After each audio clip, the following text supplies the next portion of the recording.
um efeito duplo de energia e som. A massa de quartzo, quando submetida a esta tensão mecânica constante, produzia fricção sobre a superfície dos tetraedros de cristal, gerando uma carga elétrica negativa por um efeito hoje chamado de compressão elétrica. A massa de pedra se convertia em um imenso condensador de energia negativa. Existem dois tipos de quartzo. Os que ao vibrar produzem uma carga elétrica negativa, chamados de levogiros, e utilizados por Imhotep na grande massa de rocha fundida. E os que produzem uma carga elétrica positiva, chamados de dextrogiros, também utilizados nas lousas de granito de Tura que cobriam a superfície da pirâmide. Imhotep afirmou que a terceira lei do universo é que tudo vibra, tudo se move, nada está quieto. Tudo está em movimento. É a frequência de vibração das partículas constitutivas da energia que determina os diversos estados da realidade, a densidade da matéria, a mente e a altíssima vibração do espírito.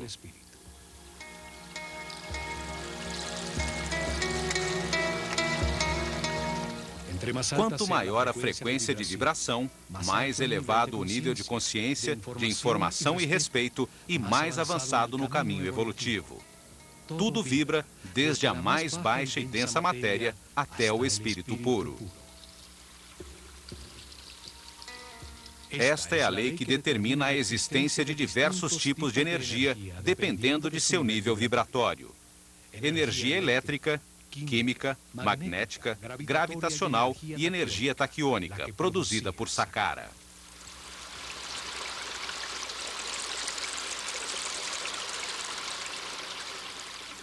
Revestindo a massa de ladrilhos de rocha, formaram a superfície exterior com lousas de granito de Tura, que tinham cristais de quartzo dextrogiros, que produz uma carga elétrica positiva.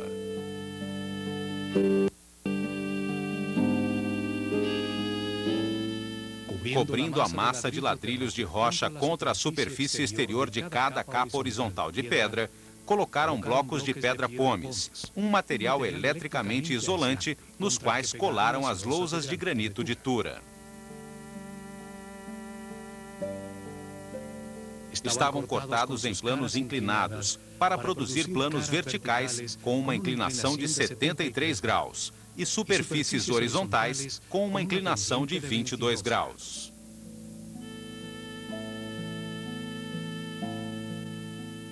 Estes blocos criavam um isolamento elétrico entre as duas cargas elétricas, a negativa da massa de rocha em vibração e a positiva das lousas de granito de Tura, que captavam, como uma antena, a carga elétrica positiva da atmosfera.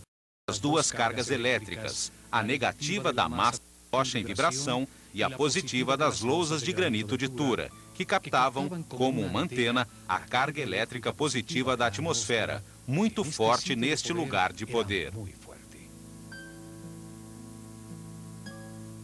Vimos então que a pirâmide armazena em sua forma duas cargas diferentes e opostas. As superfícies de seus quatro lados externos carregam seus cristais com a energia positiva da atmosfera, e a grande massa de rocha de quartzo, em contato direto com a corrente telúrica, carrega suas moléculas com um campo elétrico negativo. A quarta lei diz que tudo é dual. Tudo tem polaridade. Nesta realidade, tudo tem o seu oposto, que é idêntico em natureza, porém diferente em grau. Os extremos se tocam. Os dois polos são os extremos da mesma coisa. Calor e frio, opostos, são realmente o mesmo, os dois polos de uma coisa chamada temperatura.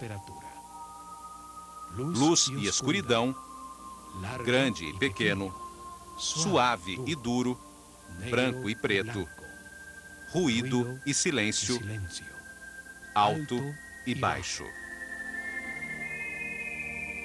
A forma piramidal é determinante para o funcionamento da máquina quântica. As capas horizontais de pedra, ao irem diminuindo sua área na parte superior da pirâmide, acumulam em seu interior cargas elétricas com potências diferentes. O mesmo acontece na superfície de granito de Tura. Este fato e os 11 poços verticais, o obelisco virtual subterrâneo descentrado do eixo da pirâmide, que por sua exata localização no sentido norte-sul, sobre um ponto nevrálgico da malha eletromagnética, está sujeita ao giro do planeta sobre seu eixo, induzem a carga elétrica acumulada a um duplo movimento giratório. As partículas com cargas positivas giram no sentido horário e as partículas com cargas negativas ao contrário.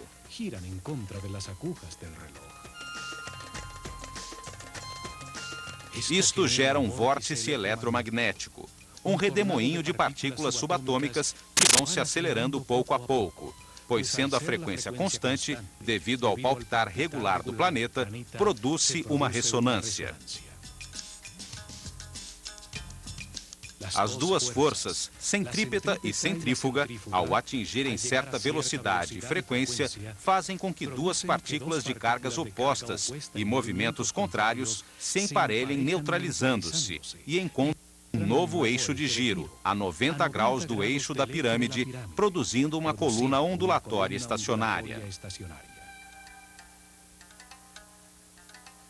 A coluna ondulatória estacionária é formada por partículas subatômicas, neutralizadas quando se emparelham, que se movem em altíssima frequência. Esta coluna de energia desce até o núcleo cristalino do planeta e se eleva a centenas de quilômetros sobre sua superfície até chegar à ionosfera. São estas partículas neutras e equilibradas que são chamadas de energia taquiônica. Sua neutralidade não produz resistência no material por onde se movimentam. São a base dos fenômenos supercondutivos. Ao acelerar a frequência de vibração da energia, o vórtice energético na pirâmide a transformava em um tipo superior, a energia taquiônica, hoje em dia estudada pela mecânica quântica. A energia taquiônica tem a mais alta vibração e frequência da realidade. É energia consciente, energia e informação, como a que gera e domina o homem em seu cérebro com o processo de seus pensamentos ao vibrar no amor.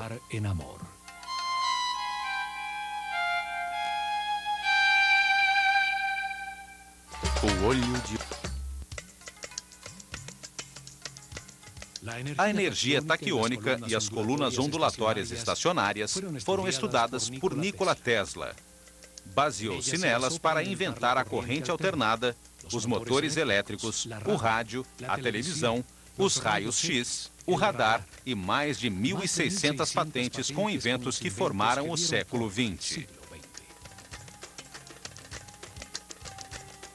O chamado Tesla Coil, usado para ligar motores dos carros, cria esse tipo de vórtice para converter uma corrente de 12 volts, aplicada a uma espiral de cobre, em milhares de volts ao ser induzida até outra espiral.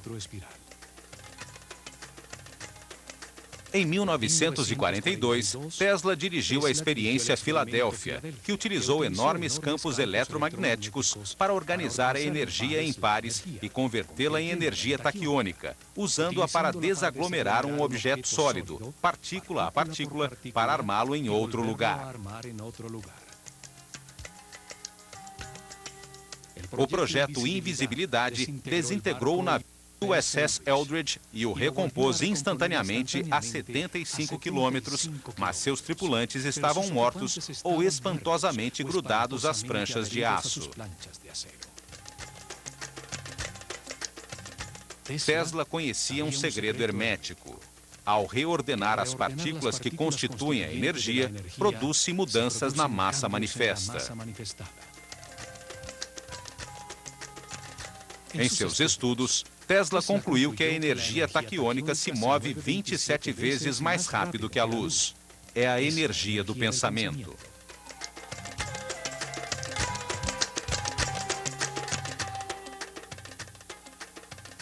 A teoria de Einstein, em que a velocidade da luz é de 300 mil quilômetros por segundo, aplica-se somente a um dos planos que constituem a realidade, ao plano físico, da densidade material, composto de átomos, elétrons e prótons. Mas o universo está em 3 planos: o físico, o mental e o espiritual. Os taquiões, a base do universo dual, são pares de partículas subatômicas em movimento constante, a altíssima vibração e frequência, que por possuírem uma carga elétrica oposta, se neutralizam.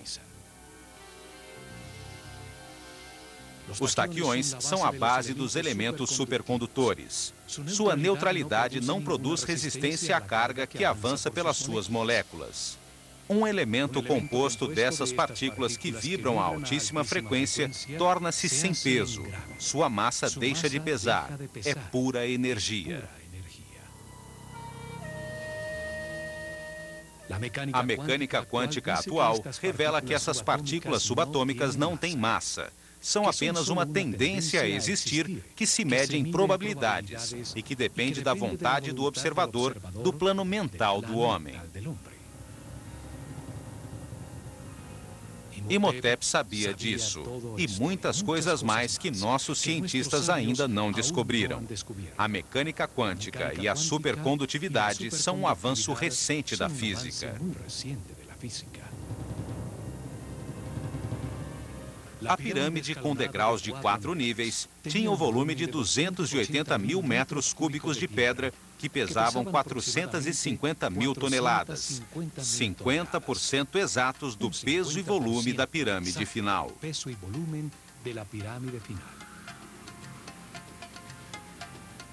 À sua frente, colocaram os pilares de energia para gerar a avenida eletromagnética que chegou a Tura. Desde lá, transportaram os materiais necessários para terminar o projeto.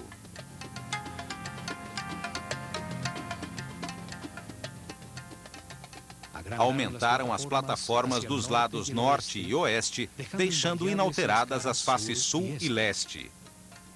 Como o corpo humano, a pirâmide cresceu a partir da cabeça. Se isso não tivesse sido planejado com antecedência, teria sido mais simples aumentá-la por igual, como uma casca de cebola.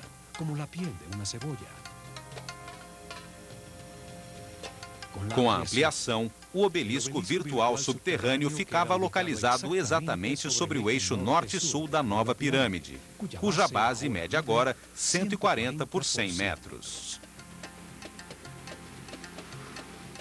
Foram acrescentados 2 níveis, passando a medir 65 metros, e isso duplicou o volume para 560 mil metros cúbicos de pedra, pesando 900 mil toneladas.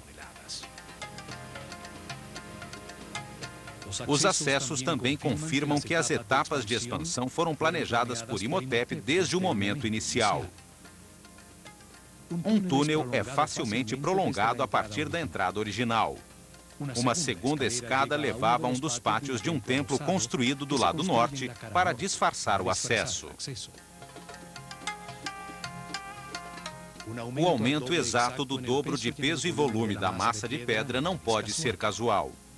A produção de energia e o alcance da pirâmide se media dependendo da massa em vibração.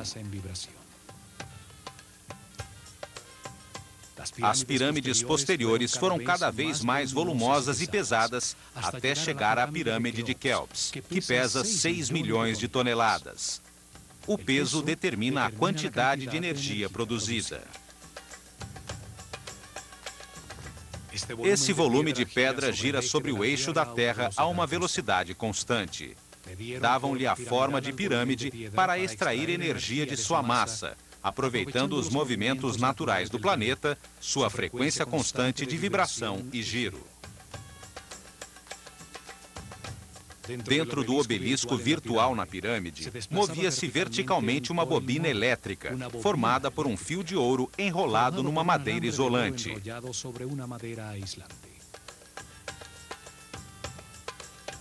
Ao subir e descer, gerava um efeito pulsante em todo o campo eletromagnético da pirâmide, podendo induzir mudanças na frequência de vibração da coluna energética. O poço se convertia em uma cavidade ressonante.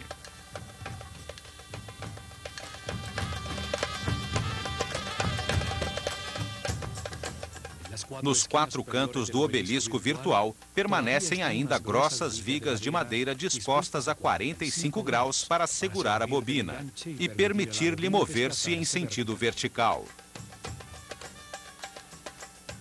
Essa bobina elétrica podia controlar a longitude das ondas produzidas. A frequência de vibração se elevava ao subir a bobina até chegar à máxima amplificação. A bobina controlava o momento de descarregar a energia acumulada nas moléculas de quartzo da pirâmide em cerimônias programadas, que por uma razão de equilíbrio realizavam-se nos dias de equinócio. Os sacerdotes egípcios provaram que as pirâmides são objetos em movimento perpétuo e que todo movimento pode transmutar-se em energia.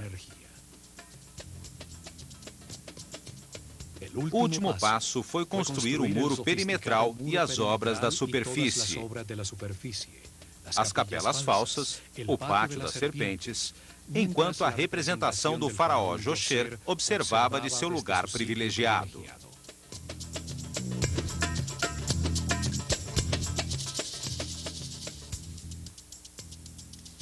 A essa máquina quântica inventada por Imhotep foi dedicado muito tempo, esforço e recursos humanos e materiais, mas o retorno valeu o investimento.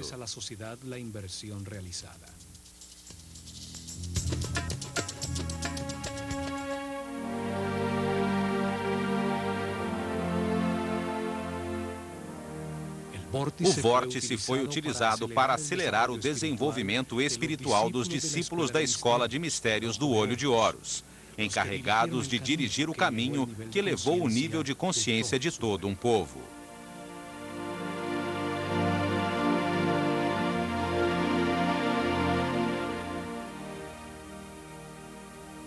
A energia taquiônica da pirâmide elevava a frequência de vibração e encurtava a longitude das ondas cerebrais, amplificando o poder mental e o campo eletromagnético da pessoa, a sua aura.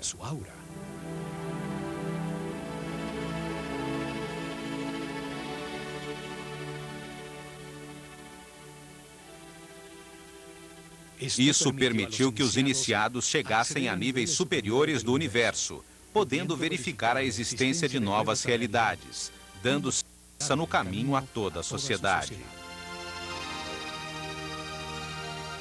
Ao sintonizar-se na frequência de seres mais evoluídos, podiam estabelecer comunicação e receber informação. Saqqara foi o primeiro centro de comunicação com as dimensões superiores. As pirâmides têm uma tecnologia quântica que começamos a descobrir agora. Uma tecnologia herdada pelos egípcios da desaparecida civilização Atlante. Saqqara é uma amostra incompreendida de uma tecnologia com a qual nem sequer sonhamos e que apenas começamos a vislumbrar. Tecnologia controlada pela consciência, dirigida ao aperfeiçoamento espiritual de todo o povo. O enorme circuito eletromagnético produziu e acelerou as partículas de energia.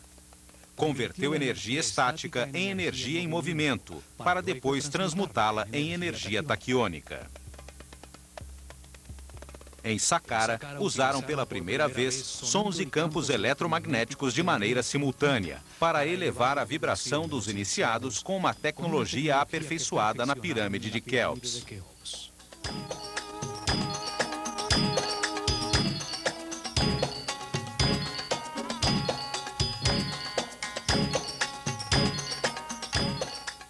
No plano físico, usaram a energia produzida pela pirâmide para construir avenidas eletromagnéticas, fenômeno de supercondutividade. Assentaram as bases da arquitetura com a utilização de blocos modulados de pedra.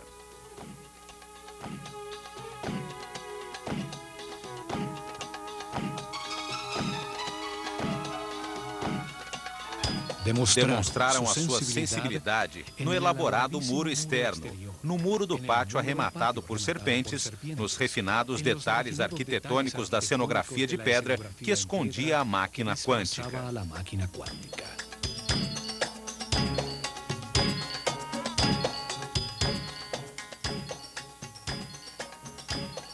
Desenvolveram fórmulas químicas para fundir rochas com alto teor de quartzo e ladrilhos de cerâmica com que forraram as sofisticadas galerias subterrâneas.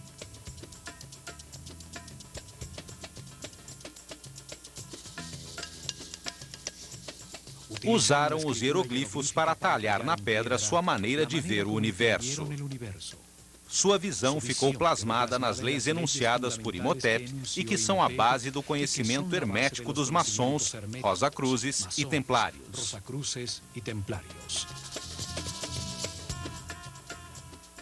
Imhotep escreveu que toda causa tem o seu efeito e todo efeito tem a sua causa.